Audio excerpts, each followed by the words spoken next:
ఆంధ్ర తెలంగాణలో తక్కువ ఫీజులతో high quality results ఇస్తున్న ఏకైక సంస్థ తిరుమల్ ఐఏఎస్ ఇన్స్టిట్యూట్. మాజీ మంత్రి వైసీపీ నాయకురాలు విడుదల రజనీపై ఏసీబీ కేసు నమోదు చేసింది. వైసీపీ హయాంలో పల్నాడు జిల్లా ఎడ్లపాడులోని శ్రీ లక్ష్మీ బాలాజీ స్టోన్ క్రషర్ యాజమాన్యాన్ని విజిలెన్స్ తనిఖీల ముసుగులో బెదిరించి 2.20 కోట్లు అక్రమంగా వసూలు చేశారనే ఆరోపణల నేపథ్యంలో రజనీ అప్పటి గుంటూరు ఆర్వీఈఓ ఐపీఎస్ అధికారి పల్లె జాషువాతో పాటు మరికొందరిపై ఏసీబీ కేసు నమోదు చేసింది. మరోపక్క అప్పటి వైసీపీ హయాంలో అవినీతి అక్రమాలపై తాజాగా కూటమి ప్రభుత్వం చర్యలు తీసుకుంటోంది.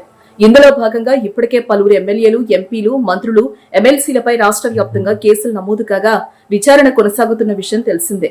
ఈ క్రమంలో మాజీ మంత్రి విడుదల రజనీతో సహా మరికొందరిపై తాజాగా కేసు నమోదు కావడం ఇప్పుడు చర్చనీయాంశమైంది.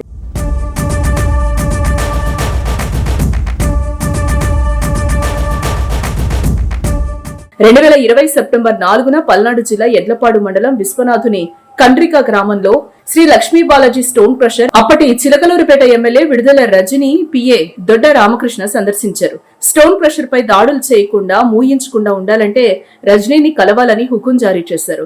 దీంతో దాని యజమానులు నల్లపనేని చలపతిరావు, నంబూరి శ్రీనివాసరావు రజనీ కార్యాలయానికి వెళ్లి కలిశారు. తన నియోజకవర్గ పరిధిలో వ్యాపారం నడవాలంటే అడిగినంత డబ్బులు ఇవ్వాల్సిందేనని, మిగతా విషయాలు తన పిఏ రామకృష్ణతో మాట్లాడాలని రజనీ వార్త చెప్పారు. వారిద్దరూ రామకృష్ణను కలవగా ఆయన 5 కోట్లు డిమాండ్ చేశారు. ఆ తర్వాత 6 రోజులకే సెప్టెంబర్ 10న అప్పటి Guntur regional vigilance and enforcement అధికారిగా ఉన్న ఐపీఎస్ అధికారి పల్లె జాషువా భారీ బృందంతో శ్రీ లక్ష్మీ బాలాజీ స్టోన్ క్రషర్ లో తనిఖీలకు వెళ్లి హడావుడి చేశారు. ఆ స్టోన్ క్రషర్ పై ఎవరూ ఫిర్యాదు చేయకుండానే విచారణకు వెళ్లారు. అప్పటి విజిలెన్స్ డీజీ అనుమతి కూడా తీసుకోలేదు. విజిలెన్స్ ప్రధాన కార్యాలయానికి తనిఖీల సమాచారం ఇవ్వలేదంట. విచారణలో వెల్లడైన అంశాలతో నివేదిక సిద్ధం చేశారు. ప్రభుత్వ ఖజానాకు ఎంత నష్టం వాటిల్లిందనేది అందులో లేదు. ఈ నివేదిక డీజీపీకి సమర్పించలేదు.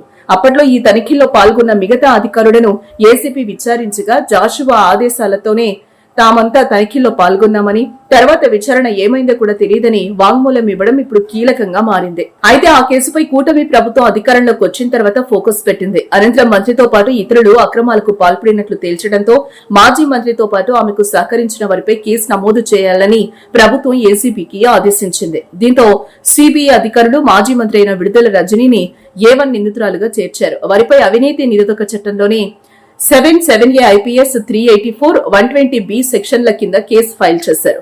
అయితే మంత్రి అక్రమాలకు అండగా నిలిచినందుకు గాను ఐపీఎస్ అధికారి జాషువాను ఈ కేసులో 2వ నిందితుడిగా చేర్చారు. అలాగే డబ్బుల కోసం మైనింగ్ వ్యాపారిని బెదిరించిన విడుదల రజనీ మరిది గోపితో పాటు ఆమె వ్యక్తిగత సహాయకుడు దొడ్డ రామకృష్ణను ఏసీబీ నిందితులుగా పేర్కొంది.